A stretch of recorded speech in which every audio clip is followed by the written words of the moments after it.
Tangent law,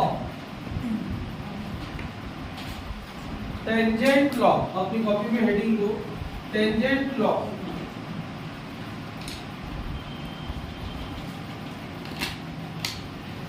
tangent law क्या बोलता है? Magnetic field of earth, intensity of magnetic field of earth is always equal to tan theta times of intensity of geographical magnetic field. मतलब earth का magnetic field को किससे denote करते हैं? B। Geographical magnetic field को किससे denote करते हैं? H। तो B की वैल्यू किसके इक्वल होगी? H के। जब उसमें कितने का मल्टीप्लाई करेंगे? tan theta. कितने का मल्टीप्लाई करेंगे? tan theta. क्वेश्चन समझ में आया कि नहीं? टेंजेंट लॉ यह बोलता है कि अर्थ का मैग्नेटिक फील्ड, मैग्नेट का मैग्नेटिक फील्ड और अर्थ का मैग्नेटिक फील्ड दोनों एक दूसरे के इक्वल होगा जब उसमें कितने का मल्टीप्लाई किया जाएगा? tan थीटा का। मतलब intensity of magnetic field of magnet is always equal to tan theta times of geographical magnetic field, geographical magnetic field, magnetic field। ये है तुम्हारा टेंजेंट लॉ।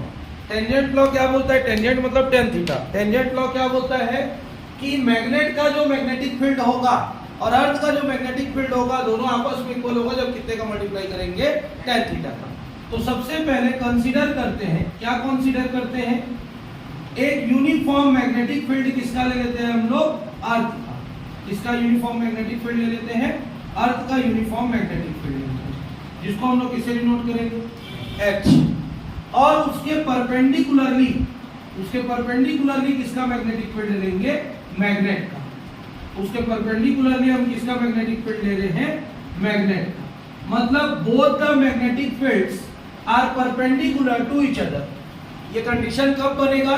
जब अर्थ का मैग्नेटिक फील्ड और मैग्नेट का मैग्नेटिक फील्ड एक दूसरे के क्या रहेंगे? परपेंडिकुलर रहेंगे। जब दोनों मैग्नेटिक फील्ड आपस में परपेंडिकुलर हो जाएंगे और उसके बीच में अगर हम एक मैग्नेटिक डायपोल को सस्पेंड करेंगे, कैसे सस्पेंड करेंगे? मैग्नेटिक डायपोल को सस्पेंड करेंगे, लटका देंगे, ठीक है, फ्रीली सस्पेंड कर देंगे, तो फिर ये टेंजेंट लॉ वहां पे वर्क करता है। फिर से, if two magnetic fields are mutually perpendicular to each other, यहाँ पे एक लाइन और लिख ही देते हैं। If two magnetic field are perpendicular to each other, दोनों मैग्नेटिक फील्ड एक दूसरे के क्या हो जाते हैं? परपेंडिकुलर हो जाते हैं, तब intensity of magnetic field of magnet किसके इक्वल होता है? tan theta times of earth. तो कब होता है? जब दोनों को परपेंडिकुलरली और एक किसको लटका दिया हम लोग? डायपोल को। डायपोल का जो क्या रहता है? पोल स्ट्रेंथ रहता है, वो कितना कितना रहता है? QM। दोनों के बीच का डिस्टेंस को कितना लेना है अपने को? 2L। और कितने एंगल पे लटक रहा है मान के चलते हैं? थीटा। कितने एंगल पे लटक रहा है? थीटा। अब इसको घुमाने के लिए क्या करना पड़ेगा हमको? फोर्स लगाना पड़ेगा। क्या लगाना पड़ेगा? इसको घुमाने के लिए फोर्स लगाना पड़ेगा। अब ये इस तरीके से लटक रहा है। अब हम लोग मैग्नेट में मैग्नेटिक फोर्स लगाकर उसको घुमाने का प्रयास करेंगे। अब एक साइड से जब हम इसमें घुमाने के लिए इस तरफ प्रयास करेंगे तो अर्थ इसको अपनी तरफ खींचेगा वापिस, क्योंकि दोनों मैग्नेटिक फील्ड वर्क कर रहे हैं। एक मैग्नेटिक फील्ड में हम फोर्स लगा के इसको इस तरफ लेके जाना चाह रहे हैं, तो अर्थ क्या बोलेगा? अगर हम फोर्स को हटा देंगे तो वापिस आ जाएगा।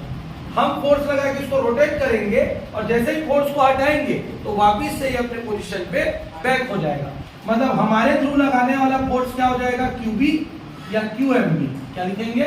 QMB। ये हम लोग फोर्स लगाए दोनों तरफ से, लेकिन अर्थ उसको वापिस में लाने के लिए अलग फोर्स लगाएगा, अपोजिट डायरेक्शन में फोर्स लगेगा। वो फोर्स कितना लगेगा? QMH। कितना लग जाएगा? QMH। हमारे थ्रू लगाने वाला फोर्स क्या है? QMB। तो दोनों तरफ लगेगा QMB। ऐसा है तो ऐसे लग रहा है, मतलब ये इस तरफ भी लग रहा है और ये इस तरफ भी लग रहा है। लेकिन जब वापिस आएगा तो वो ऐसा आएगा, तो उल्टा फोर्स इधर भी लगेगा और इधर भी लगेगा। तो क्यूबी फोर्स हम लगा रहे हैं, क्यूएम फोर्स कौन लगा रहा है? अर्थ। कब? जब हम क्यूबी लगाए और छोड़ दिए तो वापस ले आया उसको, हम इतना घुमाए थे वापस अपनी जगह पे इसको लाके सस्पेंड कर दिया। So force acting on dipole bye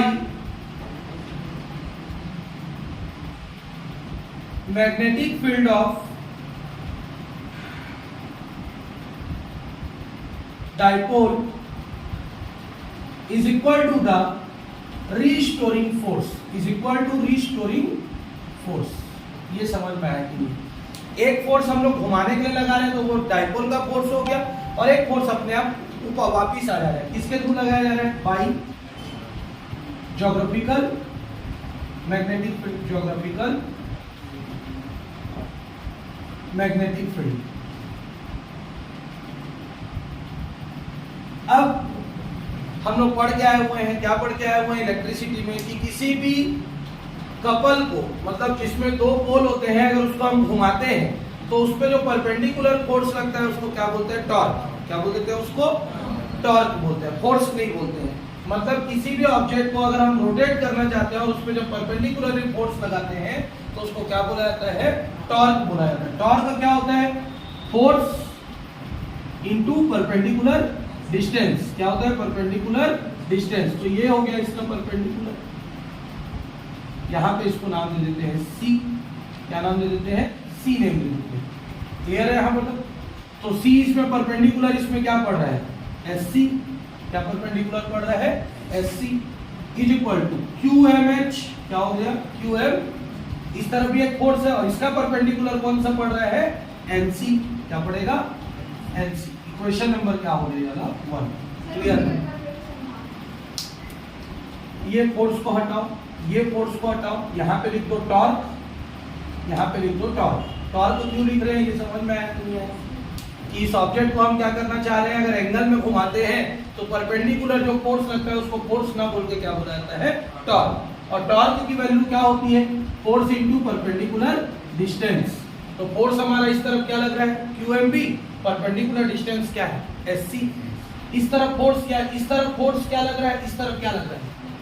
QMH। क्या लग रहा है? QMH। और परपेंडिकुलर डिस्टेंस क्या है? NC। ठीक। अब इन ट्रायंगल NSC, कौन सा ट्रायंगल ले लिए? NSC। ये थीटा है, रियल एंगल कितना होगा? थीटा। अल्टरनेट इंटीरियर एंगल दिख रहा है वहां पे। अब ये थीटा के सामने वाला क्या होता है? परपेंडिकुलर। ये क्या होता है? बेस। और ये क्या होता है? हाइपोटेनस। तो sine theta is equal to क्या होता है? Perpendicular upon hypotenuse. Sine theta is equal to perpendicular क्या है हमारे पास? NC। क्या है? NC। और हाइपोटेनस क्या है हमारे पास? 2L। So NC is equal to कितना हो गया? 2L sine theta. क्लियर? और cos theta is equal to कितना हो जाएगा? Base upon hypotenuse. cos theta is equal to base क्या है? SC। हाइपोटेनस क्या है? 2L। सो SC की वैल्यू कितनी हो गई? 2L। इक्वेशन नंबर कितना हो गया? थर्ड। और ये क्या हो गया? सेकंड। NC और SC की वैल्यू इन दोनों जगह पे पुट करेंगे तो कैसे दिखाई देगा हमको? QMB into 2L cos theta is equal to QMH into 2L sin theta। 2L 2L cancel, QM cancel। B cos theta is equal to कितना आ गया? H sin theta। So B is equal to कितना आ गया? H sin theta upon cos theta। और sin by cos को क्या लिख सकते हैं? B is equal to H tan theta। इससे प्रूफ हुआ कि अर्थ का magnetic field geographical magnetic field के tan थीटा टाइम्स के क्या होता है? इक्वल। ठीक। क्लियर है? ये टेंजेंट गैल्वेनोमीटर एक टॉपिक है, उसमें यूज होता है। ये पेपर में नहीं आता है क्वेश्चन, लेकिन इसका उपयोग है। जो डेरिवेशन और थ्योरी किए हैं ये उसमें फिर से यूज होगा। पॉज करो, नोट करो।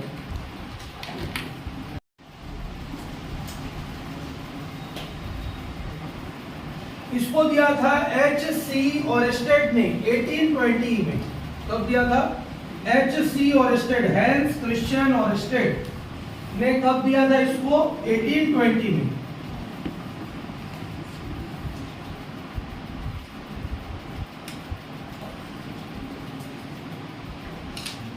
ओरेस्टेड एक्सपेरिमेंट इस एक्सपेरिमेंट को दिया था हैंस क्रिश्चियन ऑरेस्टेड ने या एच ऑरेस्टेड ने। उन्होंने क्या बोला, उन्होंने क्या एज्यूम किया, उन्होंने अपने समय पे एक मैग्नेटिक नीडल को रखा था। क्या रखा था? Magnetic needle. और वो मैग्नेटिक नीडल हमको पता है कि जनरली कौन सा डायरेक्शन शो करता है? नॉर्थ साउथ डायरेक्शन शो करता है। क्लियर है यहाँ पर तक? अब उस मैग्नेटिक नीडल को जब वो करंट कैरिंग वायर, इसके पास करंट कैरिंग वायर के पास रख दिया उन्होंने, तो उसका जो नॉर्थ साउथ वाला डायरेक्शन था वो हो गया डिफ्लेक्ट। क्या हो गया? डिफ्लेक्ट हो गया, मतलब किसी और साइड मुड़ता हुआ उनको दिखाई दिया। क्लियर है यहाँ पर तक? फिर से एक बार पढ़ेंगे।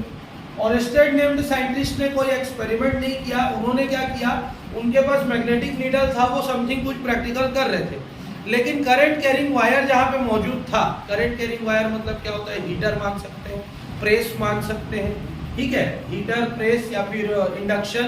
तो उस समय तो इंडक्शन और उसका खोज तो हुआ नहीं था, तो उस टाइम में था क्या? हीटर, प्रेस, इंजन सब 19th सेंचुरी का खोज है, 20th सेंचुरी का खोज है। 18th सेंचुरी में 1820 में तो इसका खोज नहीं हुआ था। तो उनको करंट कैरिंग कॉइल कहां से मिला?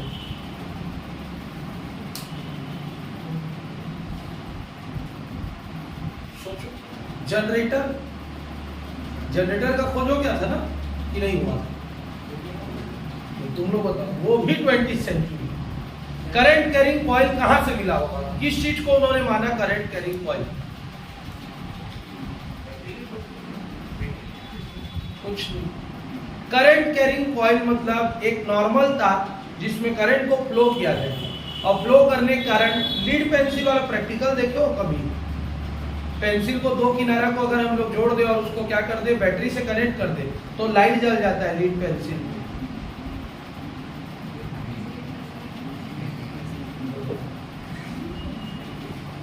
लीड पेंसिल मतलब जो अपना अप्सरा का या फिर उसका किसका एचबी का आता है, नटराज का, उस पेंसिल को एक साइड से कट कर दो और उसका ब्लैक ब्लैक जितना रहता है उसको निकाल दो, या दोनों साइड के टिप को निकाल दो, और टिप को निकालने के बाद दोनों तार जोड़ दो और तार को जोड़ के बैटरी को जोड़ के चालू कर दो।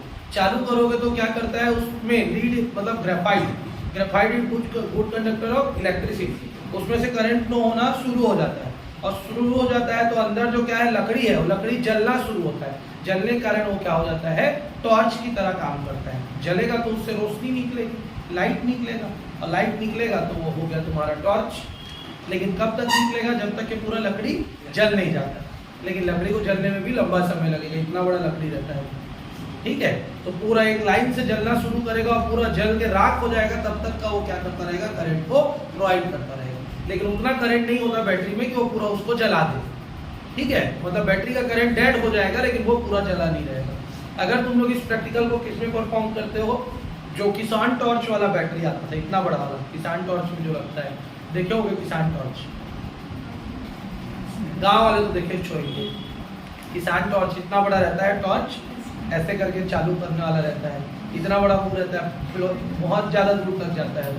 तो किसान टॉर्च की जो बैटरी रहती है वो, अरे बाइक और स्कूटी की बैटरी यार सबसे इजी चीज, वो जल्दी समझ में आएगा, ठीक है। तो उस बैटरी का उन्होंने यूज किया।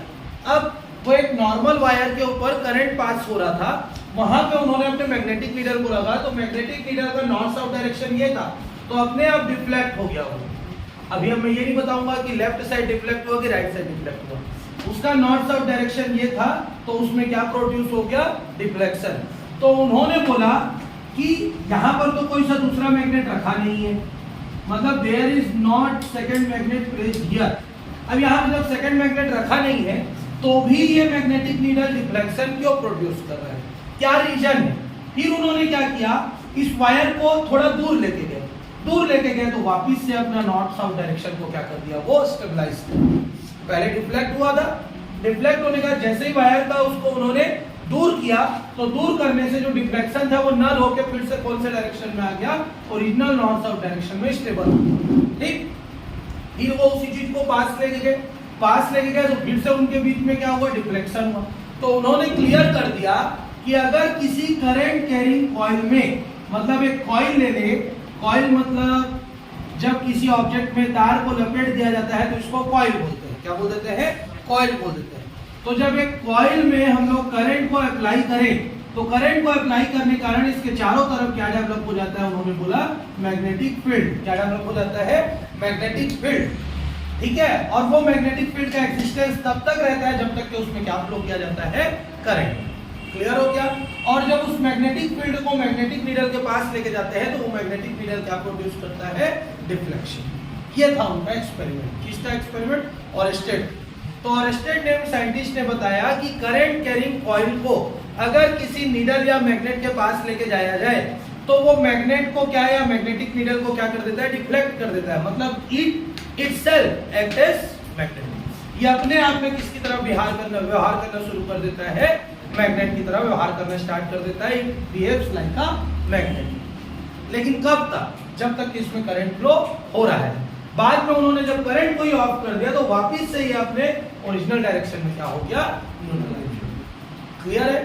तो इन्होंने इस एक्सपेरिमेंट को कम से कम 10 से 12 बार अलग अलग तरीके से किया। पहले पास लेके गए, फिर दूर लेके गए, फिर थोड़ा और पास लेके गए तो क्या हुआ, थोड़ा और दूर लेके गए तो क्या हुआ, फिर उसको अपोजिट कर दिए तो क्या हुआ। अपोजिट मतलब अभी करंट मान के चलो यहाँ से इधर फ्लो हो रहा है, उन्होंने इसका सर्किट बदल के करंट को ऐसा फ्लो करवाया तो फिर डिफ्लेक्शन ऊपर की बजाय कहाँ पे होने लग गया? नीचे की तरफ होने लग गया। कि नॉर्थ साउथ चेंज हो गया। जब करंट का डायरेक्शन चेंज होगा तो नॉर्थ साउथ क्या हो जाएगा? चेंज हो जाएगा। अब प्रैक्टिकली बाद में मैक्सवेल नेम्ड साइंटिस्ट, किसने? मैक्सवेल।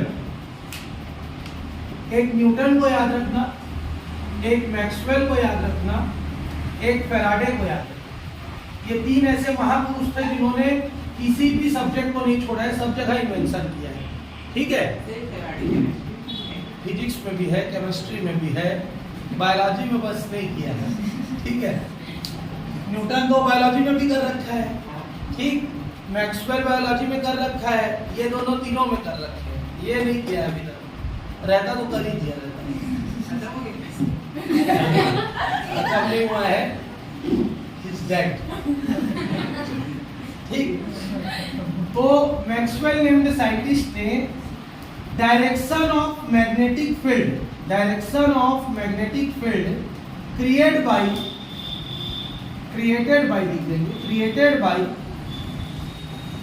current carrying coil, इसके बारे में एक लॉ दिया जिस लॉ को अपन मैक्सवेल स्विमिंग रूल बोलते हैं। क्या बोलते हैं? Maxwell swimming rule. ये चैप्टर 6 में, ठीक है, कि करंट जब लेफ्ट टू राइट फ्लो होगा या राइट टू लेफ्ट फ्लो होगा तो किस तरफ नॉर्थ डेवलप होगा और किस तरफ साउथ डेवलप होगा। इस चीज को समझाने के लिए इन्होंने एक लॉ दिया जिसको मैक्सवेल स्विमिंग रूल बोलते हैं। ठीक है, कि अगर करंट को हम इधर से यहाँ फ्लो करेंगे तो ये नॉर्थ होगा कि ये साउथ होगा, या ये नॉर्थ होगा कि ये साउथ होगा। इस चीज को समझाने के लिए उन्होंने लॉ दिया जिस लॉ को अपन क्या बोलते हैं? Maxwell swimming rule. मतलब ऑरेस्टेड ने ये तो बताया, क्या बताया? कि करंट कैरिंग कॉइल के कारण डिफ्लेक्शन होता है।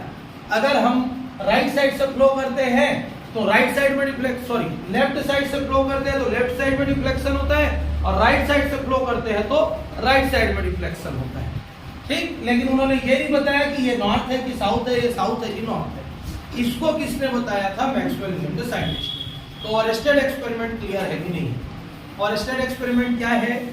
अगर किसी करंट कैरिंग कॉइल में करंट अप्लाई किया जाए तो उसके चारों तरफ मैग्नेटिक फील्ड क्रिएट होता है, जिसको हम किससे वेरीफाई करते हैं? मैग्नेटिक नीडल से। देखो,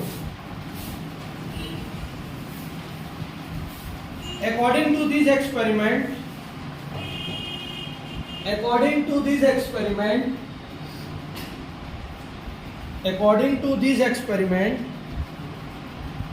when a current is flown through a coil, then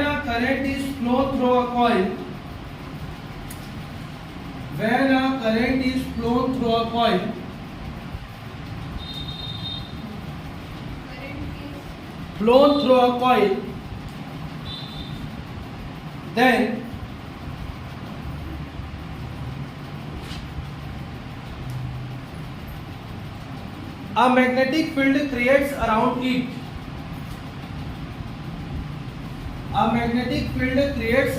it.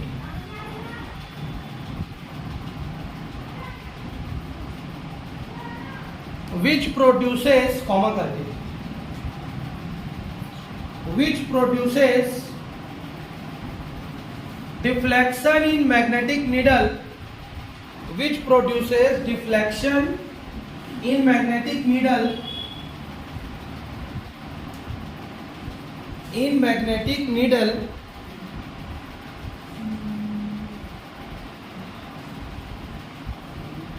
placed nearby it, placed nearby it, placed nearby it,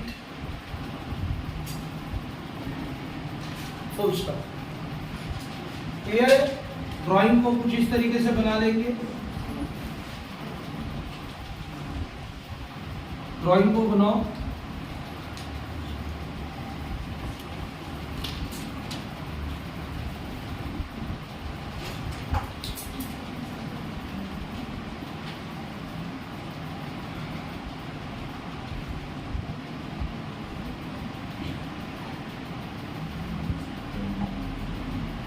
ये रिफ्लेक्शन,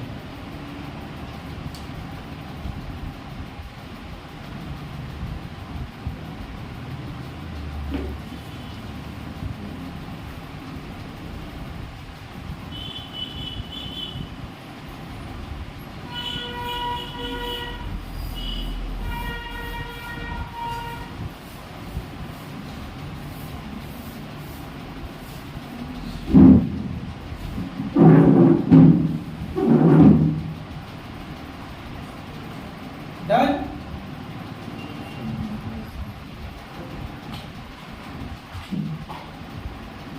उसी में लिखो he also explained that, he also explained that, he also explained that if the direction of current is changed, if the direction of current is changed, then the deflection, then the deflection, then the deflection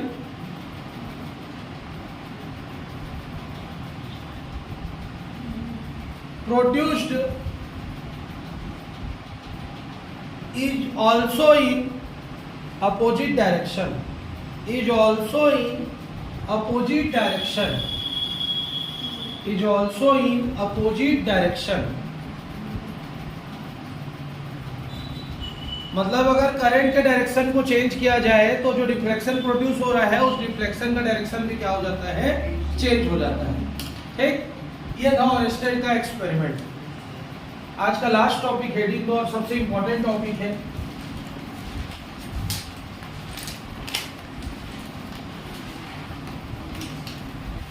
bio-Savart law.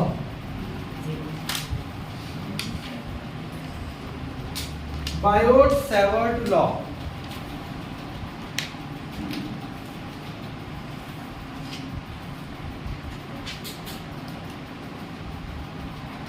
इसको दिया था 1821 में। कौन से year में? 1821 में Biot and Savart named scientist ने।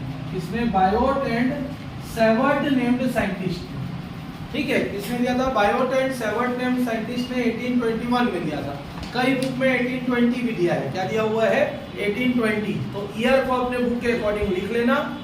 ठीक, तो 1821 में बायोट और सैवर्ट नेम्ड साइंटिस्ट ने क्या किया था? बायो-सैवर्ट लॉ दिया। कौन सा लॉ दिया? बायो-सैवर्ट लॉ दिया। क्यों दिया? To calculate magnetic field intensity of long straight a long current carrying wire, carrying wire. अब ये लॉ क्यों दिया था ये क्लियर है? अगर किसी वायर में करंट अप्लाई किया जाए तो उसके चारों तरफ क्या बनता है? मैग्नेटिक फील्ड बनता है। अभी पढ़ गया है और स्टेट में। लेकिन उस मैग्नेटिक फील्ड की इंटेंसिटी कितनी होगी उस चीज को कैलकुलेट करने के लिए बायोट और सैवर्ट नेम्ड साइंटिस्ट ने क्या किया? एक लॉ दिया, जिस लॉ को क्या बोलते हैं हम लोग? Bio-Savart law. क्लियर है कि नहीं? समझ में आ गया? क्या Biot and Savart name scientist gave a law to calculate magnetic field intensity of long current carrying wire। अब वायर सीधा रहे, सर्कुलर रहे, सिलेंड्रिकल रहे, जैसा भी मोड़ना है वायर को मोड़ लो, ठीक। और मोड़ने के बाद जब उसमें करंट को अप्लाई करो तो किसकी तरह बिहेव करेगा, मैग्नेट, और उसके चारों तरफ क्या बनेगा, मैग्नेटिक फील्ड। तो उस मैग्नेटिक फील्ड का इंटेंसिटी कितना होगा, कितना फोर्स से अट्रैक्ट या रिपेल करेगा, उस चीज को किसने कैलकुलेट किया, बायोट और सेवर्ट। क्लियर है कि नहीं है? तो बायो और सेवर्ट दो साइंटिस्ट थे जिन्होंने क्या किया, एक लॉ दिया, जिस लॉ से किसी वायर में करंट अप्लाई करने पे क्या निकालना है हमको, मैग्नेटिक फील्ड इंटेंसिटी। सो हम क्या करते हैं, consider a wire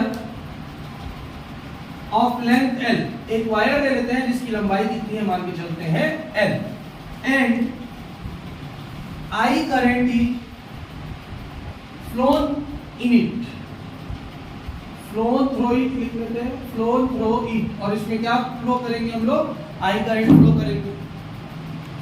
Then a magnetic field creates around it, creates around it, उसके चारों तरफ क्या बन जाएगा, एक मैग्नेटिक फील्ड बनेगा अराउंड इट।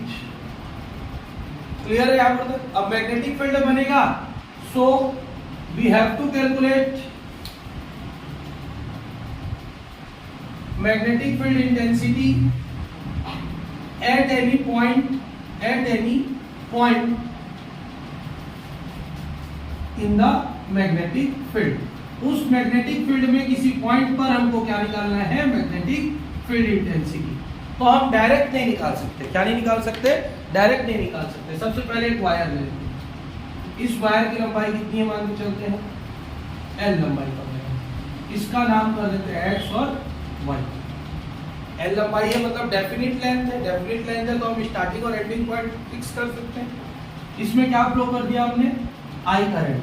I करंट जैसे ही फ्लो किया, इसके चारों तरफ क्या बनेगा, मैग्नेटिक फील्ड बनेगा, और मैग्नेटिक फील्ड बनेगा मतलब उसमें अट्रैक्शन रिपल्सन दोनों होगा। इसके किसी पॉइंट P पर, क्या किसी पॉइंट P पर हमको क्या निकालना है, जो कितने डिस्टेंस पे है, R डिस्टेंस पे है। कितने डिस्टेंस पे है, R लूं कि D लूं, D ले लेते हैं, D से बना रहे थे, D डिस्टेंस पे है, उस पर हमको क्या कैलकुलेट करना है, मैग्नेटिक फील्ड इंटेंसिटी। किस पॉइंट पर कैलकुलेट करना है, P पॉइंट। क्लियर है कि नहीं, यहाँ तक का ड्राइंग बताओ। एक हमने वायर लिया, उस वायर की लंबाई कितनी है, L लंबाई वायर में हमने क्या फ्लो किया, I करंट फ्लो करेंगे तो स्टेट एक्सपेरिमेंट में प्रूफ हो चुका है कि उसके चारों तरफ क्या बनेगा, मैग्नेटिक फील्ड बनेगा। अब मैग्नेटिक फील्ड बना, उस मैग्नेटिक फील्ड की हमको क्या निकालनी है, पॉइंट P पर, किसी पॉइंट P पर क्या निकालनी है, मैग्नेटिक फील्ड इंटेंसिटी। क्लियर है यहाँ पर? तो हम डायरेक्ट नहीं निकाल सकते इस वायर का, हमको छोटे से पार्ट का निकालना पड़ेगा। तो मान लेते हैं वायर का एक छोटा सा पार्ट ले लेते हैं, उस छोटे से पार्ट को अपन नाम दे देते हैं DL। क्या दे देते हैं, DL। DL is small element of wire of length L। Small element क्या होता है, किसी भी बड़े ऑब्जेक्ट का एक छोटा सा भाग, किसी भी बड़े ऑब्जेक्ट का एक छोटा सा भाग क्या कहलाता है, स्मॉल एलिमेंट कहलाता है।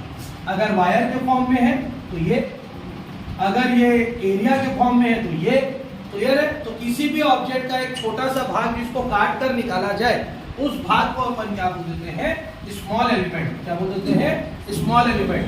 तो इस वायर का टोटल लंबाई L है, तो उसका एक टुकड़ा को क्या बोल देंगे हम, DL। क्या बोल देंगे, DL। और ये DL का नेम दे देते हैं AB। क्या नेम दे देते हैं, AB, जो P के साथ कितने डिग्री का एंगल बना रहा है, मान के चलते हैं थीटा। कितना एंगल बना रहा है, थीटा। क्लियर है यहाँ पर तक, कोई डाउट? सो इसी में आगे लिखेंगे, consider again small element AB of length कितना, DL, making an angle theta with point P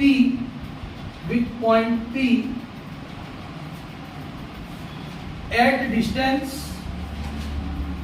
कितना, डी, आर ही ले लिया, मेरे को आर में ही बनेगा। क्लियर है यहाँ पर तक? समझ में आया कि नहीं आया? इसको इरेज कर दो। अब यहाँ तक का थ्योरी क्लियर है कि नहीं? अब बाय हाँ डीएल को आर दे लेंगे तो कंफ्यूज हो जाएगी। ये लेंथ एल है तो ये डीएल भी है, आर यहाँ से यहाँ तक का डिस्टेंस। ठीक, अब बायो और सैवर्ट का ये कहना नहीं था, ये तो हमारा कहना है।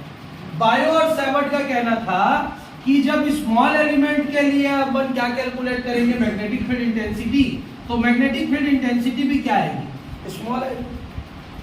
पूरा वायर के लिए कैलकुलेट करते तो पी लिखते, लेकिन हम किसके लिए कैलकुलेट कर रहे हैं, स्मॉल एलिमेंट के लिए, तो हम मैग्नेटिक फील्ड इंटेंसिटी को क्या लिखेंगे, डीबी। क्या लिखेंगे, डीबी। तो according to Biot Savart law, Biot और सैवर्ट लॉ क्या बोलते हैं, ये बोलता है पहला point, magnetic field intensity is directly proportional to applied current. Magnetic field intensity किस पर डिपेंड करती है, जितना करंट हम अप्लाई करते हैं। अगर 1 एम्पियर का करेंगे तो मैग्नेटिक फील्ड कमजोर बनेगा, 10 एम्पियर का करेंगे मैग्नेटिक फील्ड स्ट्रांग बनेगा, 100 एम्पियर का करंट प्रोवाइड करेंगे मैग्नेटिक फील्ड और स्ट्रांग बनेगा। तो मैग्नेटिक फील्ड इंटेंसिटी की वैल्यू किस पर डिपेंड करती है, करंट पे। तो dB directly proportional to I। दूसरा लॉ क्या बोलता है, magnetic field intensity is directly proportional to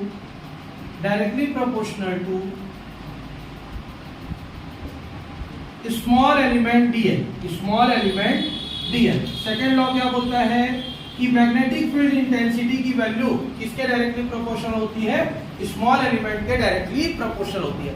इतने बड़े लेंथ पे प्रोवाइड करेंगे कम मैग्नेटिक फील्ड बनेगा, इतने बड़े लेंथ पे प्रोवाइड करेंगे ज्यादा मैग्नेटिक फील्ड बनेगा, और बड़ा लेंथ ले लेंगे तो और ज्यादा करंट फ्लो होगा, तो मैग्नेटिक फील्ड का रेंज क्या होता जाएगा, बढ़ता जाएगा। छोटे रेंज में प्रोवाइड करेंगे थोड़ा सा मैग्नेटिक फील्ड, थोड़ा सा लेंथ बढ़ा दिए बड़ा मैग्नेटिक फील्ड, और लेंथ बढ़ा दिए और बड़ा मैग्नेटिक फील्ड। तो जितना ज्यादा लेंथ पे प्रोवाइड करते जाएंगे उतनी मैग्नेटिक फील्ड इंटेंसिटी क्या होती जाएगी, इंक्रीज होती जाएगी। तो dB directly proportional to DI। तीसरा पॉइंट क्या बोला, magnetic field intensity is directly proportional to sine of angle between them. मतलब मैग्नेटिक फील्ड इंटेंसिटी की वैल्यू किसके इक्वल हो जाएगी, साइन थीटा के। किसके इक्वल हो जाएगी, साइन थीटा पे डिपेंड करेगी, एंगल पे डिपेंड करेगी। एंगल बढ़ाते जाएंगे क्या बढ़ने लगेगा, मैग्नेटिक फील्ड इंटेंसिटी। चौथा और आखिरी point, magnetic field intensity is inversely proportional to क्या होगा, square of the distance between small element and point P। मतलब मैग्नेटिक फील्ड इंटेंसिटी किस पर डिपेंड करेगी, square of the distance between पे डिपेंड करेगी इनवर्सली, लेकिन किसके डिस्टेंस पे, स्मॉल एलिमेंट और पॉइंट P के। मतलब dB 1 अपॉन क्या हो जाएगा, r²। ये भी जानते हैं डिस्टेंस बढ़ाने पर क्या होता है, अट्रैक्शन रिपल्सन कम होने लगता है, तो इनवर्सली हो गया।